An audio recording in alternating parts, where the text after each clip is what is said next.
Hey guys, welcome back to my channel. So here is my another video for all of you. So हमारा आज का topic है physiological changes during pregnancy और ये topic आपको obstetrics के अंदर आता है और ये आपका इंपॉर्टेंट टॉपिक है. So we are going to start with pregnancy. कि प्रेगनेंसी क्या होता है. तो प्रेगनेंसी जो होती है आपकी यूजुअली 15 to 44 ईयर्स तक फीमेल जब भी कंसीव करती है that is called pregnancy.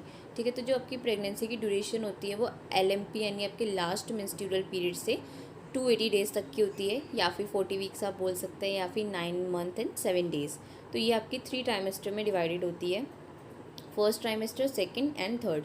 First trimester आपका 0 to 12 वीक्स तक होता है. सेकेंड ट्राइमेस्टर 13 से 28 वीक्स तक का होता है. And third trimester is 29 to 40 weeks. So physiological changes क्या क्या होते हैं. रिप्रोडक्टिव सिस्टम में चेंजेस आते हैं. हिमेटोलॉजिकल एंड कार्डियोवैस्कुलर चेंजेस आते हैं. Respiratory acid base balance and electrolyte changes आते हैं. यूरिनरी चेंजेस आते हैं. GI ट्रैक के चेंजेस आते हैं. मेटाबॉलिक चेंजेस आते हैं. स्केलेटल एंड न्यूरोलॉजिकल चेंजेस आते हैं. स्किन चेंजेस आते हैं. एंडोक्राइनल चेंजेस आते हैं. एंड लास्ट साइकोलॉजिकल चेंजेस आते हैं. So first is your reproductive system. तो रिप्रोडक्टिव सिस्टम में आपका वेल्वा एंड वजाइना आता है. तो इसमें आपकी वेस्कुलैरिटी बढ़ जाती है, सप्लाई बढ़ जाती है. ठीक है. वेरिकोसिटीज़ बढ़ जाती है, डायलेशन होता है, हाइपरेमिया होता है, एडीमा होता है. ठीक है. फिर इसमें आपको जैक्यूमर्स और चैडविक साइन देखने को मिलता है. ठीक है. इसमें क्या होता है आपका जैक्यूमर्स में ब्लूइश डिस्कलरेशन होता है एंड चैडविक में वॉयलेट डिस्कलरेशन होता है आपका. ठीक है. उसके बाद जो होता है आपकी जो वेजाइनल म्यूकोसा के पापिलाई उनमें हाइपरट्रॉफी होती है. ठीक है. उनके सेल साइज इंक्रीज होता है जिसमें आपको हॉबनेल्ड अपीयरेंस देखने को मिलती है. फिर वेजाइनल सिक्रीशंस जो होते हैं जो excessive thick white curdy white हो जाता है. क्यों? क्योंकि जो आपकी एक्सपेक्टेड सेल्स हैं वो ज़्यादा एक्सेसिवली बढ़ जाती हैं. आपके बैक्टीरिया बढ़ जाता है, आपका सर्वाइकल सिक्रीशन बढ़ जाता है. इसलिए जो आपका वेजाइनल सिक्रीशन होता है या प्रेग्नेंट फीमेल का जो वेजाइनल सिक्रीशन होता है वो एक्सेसिव वाइट और कर्डी हो जाता है, थिक हो जाता है. तो जो इसका pH होता है वो एसिडिक होता है यानी 3.5 से 6. क्यों? क्योंकि लैक्टिक एसिड प्रोडक्शन होता है. Then comes your uterus. Uterus is the most important part. So ये जो उसके यूटरस की बॉडी होती है उसमें आपको बहुत ज़्यादा इनॉर्मस ग्रोथ देखने को मिलती है. उसका वेट बढ़ जाता है.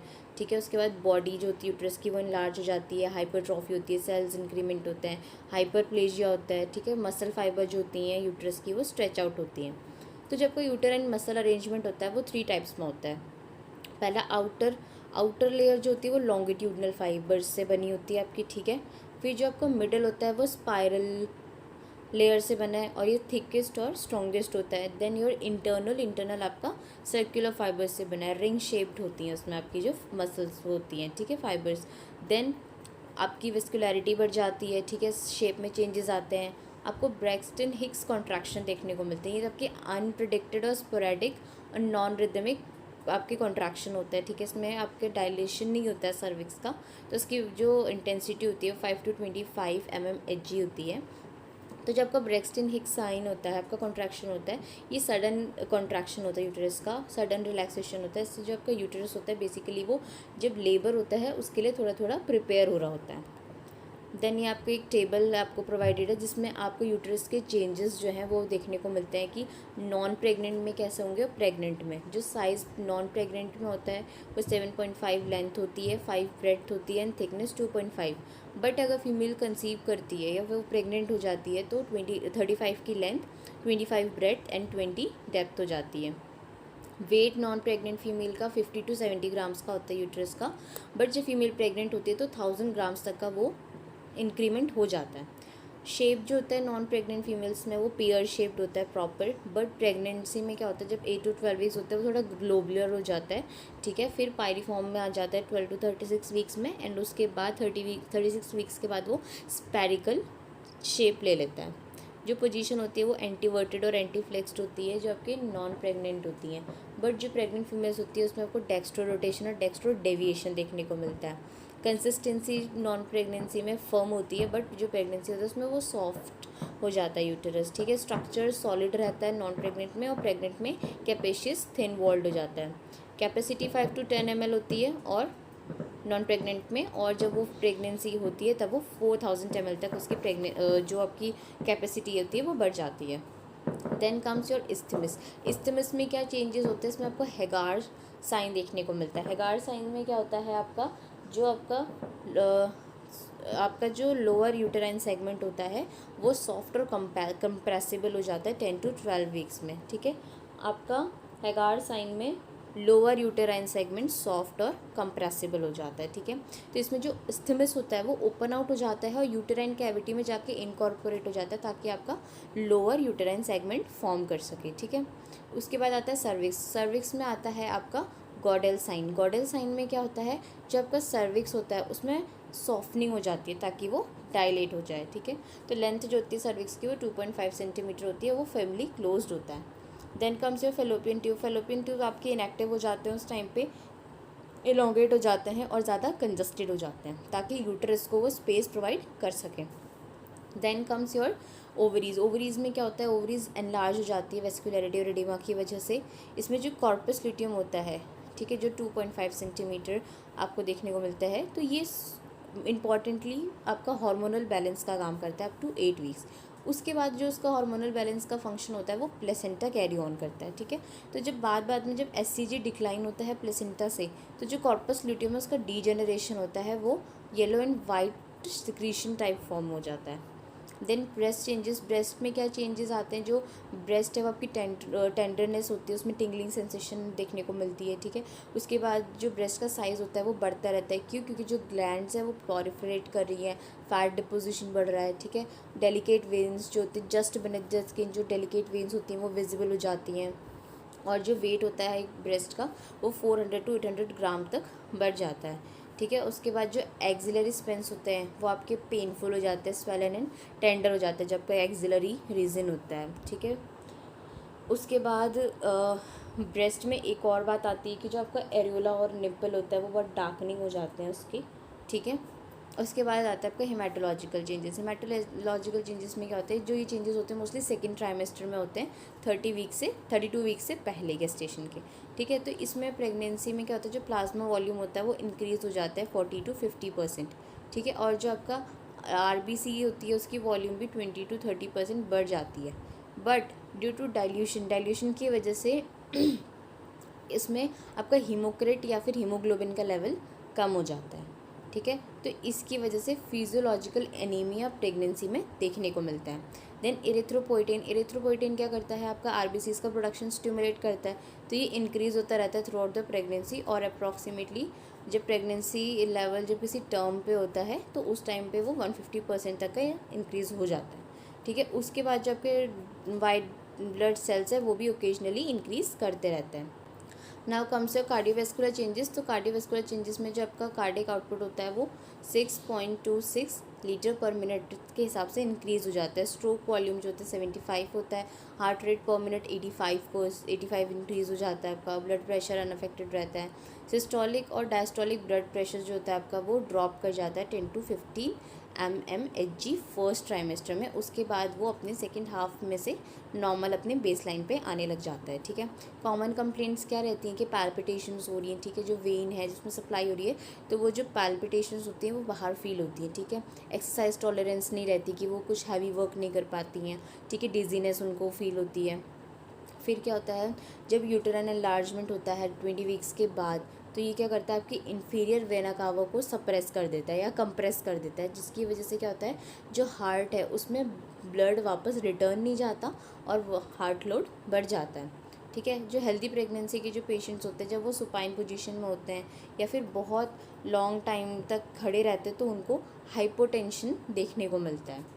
Then respiratory system, acid base balance and electrolyte में क्या चेंजेस आते हैं, जब आपका प्रोजेस्टेरॉन होता है वो क्या करता है आपके मिनट वॉल्यूम को बढ़ा देता है, यानी कि जो आपने early in and out 1 minute में वो अमाउंट जो होती है वो बढ़ जाती है, यानी कि आपकी रेस्पिरेशन बढ़ जाती है, ठीक है। 40% इन द फर्स्ट ट्राइमेस्टर। क्यों, क्योंकि टाइडल वॉल्यूम भी इंक्रीज़ हो रहा है, ठीक है, इस वजह से। तो फिर टाइडल वॉल्यूम भी अकेले इंक्रीज़ होता है तो रेस्पिरेटरी चेंजेस ज़्यादा होते नहीं है प्रेगनेंसी में, बट होते हैं, ठीक है। एज अ रिज़ल्ट जो कार्बन डाइऑक्साइड होते हैं, रेस्पिरेटरी चेंज नहीं होता है बट रेस्पिरेशंस मिनट वॉल्यूम बढ़ जाती है। तो जब का कार्बन डाइऑक्साइड होता है वो लेवल अप हो जाता है उसका ब्लड में लेवल डिक्रीज़ हो जाता है और जो पीएच होता है वो ज़्यादा एल्कलाइन हो जाता है। ठीक है। इसकी वजह से जो मैटरनल किडनीज़ होती हैं वो बाइकार्ब रिलीज़ करती, ताकि वो ये जो पीएच में चेंजेस आए हैं उसको कॉम्पेंसेट कर सकें। ठीक है। तो ये जो कंबाइन इफेक्ट होता है आपका, ये डिक्रीज सीरम कंसनट्रेशन का, जो आपकी CO2 और बाइकार्ब का जो दोनों का लेवल जब डिक्रीज़ होता है तो इससे आपका ब्लड पीएच जो होता है वो थोड़ा सा इंक्रीज हो जाता है। फिर जो डायफ्राम होता है वो प्रोग्रेसिवली क्या है, अपवर्ड पोजीशन में आता रहता है, जिसकी वजह से क्या होता है, लंग्स को, ठीक है, चेस्ट कैविटी में एक्सपेंशन के लिए प्लेस नहीं मिलती, जिसकी वजह से जो आपका एक्सपिरेटरी रिजर्व वॉल्यूम है वो कम हो जाता है और रेजिडुअल वॉल्यूम भी कम हो जाता है। ऑक्सीजन कंजम्पशन 20% से 40% बढ़ जाती है प्रेगनेंसी में। तो इसकी वजह से क्या होता है, ऑक्सीजन डिमांड, क्यों, क्योंकि ऑक्सीजन डिमांड फीटस की भी है, प्लेसेंटा की भी है, आपके मेटाबॉलिक एक्टिविटीज़ की भी है, इस वजह से ऑक्सीजन डिमांड जो होती है वो बढ़ जाती है। Now comes urinary system. Urinary system में क्या चेंजेस होता है, सबसे पहला चेंज होता है किडनी में। किडनी का जो साइज़ होता है वो बढ़ जाता है और यूरेटर का साइज़ बढ़ जाता है, क्यों, क्योंकि वॉल्यूम इंक्रीज़ कर रहा है। ठीक है। जो फिजियोलॉजिकल हाइड्रोनेफ्रोसिस भी आपको देखने को मिलता है फर्स्ट 6 वीक्स में।